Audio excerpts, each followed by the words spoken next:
And now we're just wrapping up some fine-tuned ends of the halachot of Muktzeh, of Bittul Kli Mehechano. So we discussed different types of shells and let's say sunflower seeds, how the process whenever eating those on Shabbat, what happens with the remaining seed and the plate. Now, the two more parts, and we'll wrap up with this, and maybe we'll spend a few days on just review of the general rules. So what about, we said yesterday that you can't make Mevatel Kli Mehechano. What about putting garbage into a garbage can? When I throw all the garbage into the garbage can, different types of klipot, things that aren't fit for an animal, by default, you're making this garbage bin, in theory, Bittul Kli Mehechano, you can no longer move the garbage bin because there's different types of bones and garbage that you can't move. So the Ravada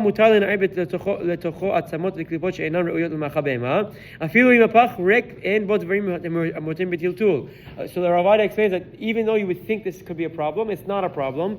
You're allowed to move it and shake it and handle the garbage bin, even if it's empty with just these things that aren't fit for an animal. And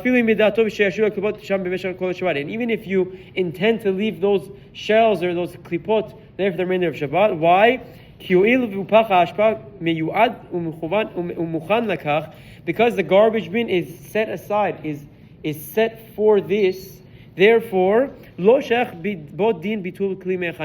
this concept, this last category of Muktzeh we're dealing with, of nullifying a kli from its prepared status, doesn't apply to a garbage bin because that's its purpose.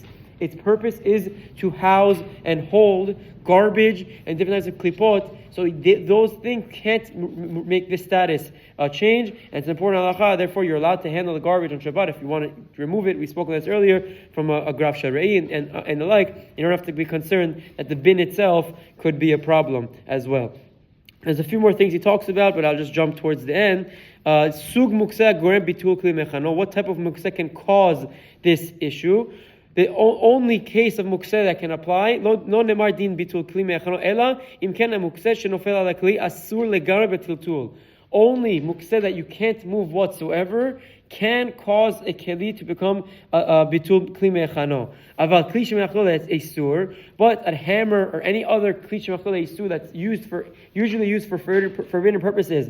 But like we've explained multiple times, you can use it for itself or its place. Sheyesh bo heter tetul letzorach gufo mekomo and be'anachato al kli mishum bitul kli mehechano. If I had a hammer left on some sort of tray, that doesn't make the tray forbidden to move or nullifying the tray from its purpose, because the hammer you can move if you had any purpose for it or for its place. And lastly, so since I have a big tray by let's say shoebox by the front door with my keys and some coins and all these different things, and if I take out the mutar item, the only remainder in this box will be Devarim Asurim, like money and stuff like that. This is not the case of the drawer, it's something else.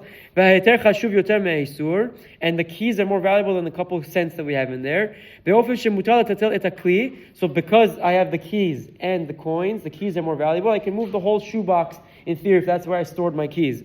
Halacha explains, "Mutar litol b'Shabbat adavar mutar b'toch hakli, v'muktzeh yish'er b'kli levado." I'm allowed to take my keys from this box, and it's not a problem of now this kli is muktzeh. It's only money in it. I can't move anymore. Why? Because because